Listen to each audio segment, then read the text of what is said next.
Ganapati Chakraborty sir যখন উপরে sound শুনে তিনি উপরে যান।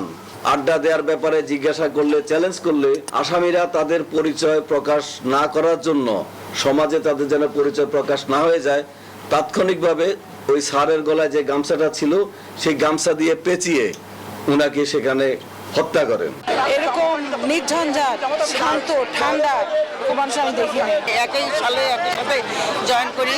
খুবই মিশুক মানুষ ছিল এবং ভদ্র ছিল।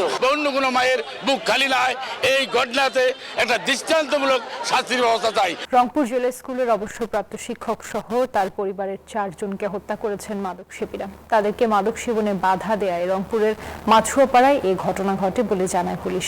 এরই মধ্যে গ্রেফতার হয়েছেন 2 জন। সুজন আহমেদের তথ্যচিত্রে ডেস্ক রিপোর্ট।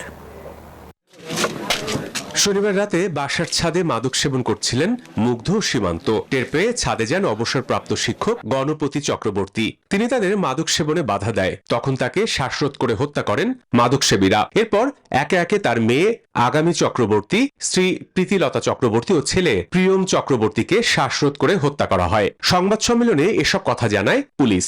বসুন্ধরা টিস্যু, অশুদ্ধতার বিরুদ্ধে এক বিন্দুও ছাড় নয়। ভিকটিম গণপতি চক্রবর্তী স্যার যখন উপরে সাউন্ড শুনে তিনি উপরে যান।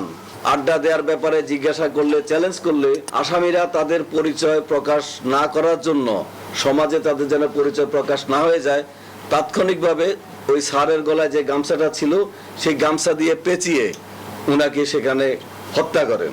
এ ঘটনায় পুলিশ বাদী হয়ে একটি মামলা দায়ের করে। পরে 2 আসামিকে গ্রেফতার করা হয়। সুষ্ঠু তদন্তের মাধ্যমে আমরা যেন অতি দ্রুত আমাদের পুলিশের যে করণীয় অংশটুকু চার্জশিট দাখিল করতে পারি এবং প্রকৃত আসামি তাদের যেন বিচারের আওতায় আনতে পারি, আমরা সে চেষ্টা করে যাব ইনশাল্লাহ। মানববন্ধন করে হত্যাকারীদের দৃষ্টান্তমূলক শাস্তির দাবি জানিয়েছেন রংপুর জেলা স্কুলের শিক্ষক ও শিক্ষার্থীরা। এরকম নির্ঝঞ্ঝাট, শান্ত, ঠান্ডা মানুষ আমি দেখিনি। একই সালে একই সাথে জয়েন করি। খুবই মিশুক মানুষ ছিল এবং ভদ্র ছিল। অন্য কোনো মায়ের বুক খালি নয়, এই ঘটনাতে একটা দৃষ্টান্তমূলক শাস্তির ব্যবস্থা চাই। ঘটনার সুষ্ঠু তদন্ত বিচারের দাবি জানান স্থানীয়রাও। Desk report, news 24।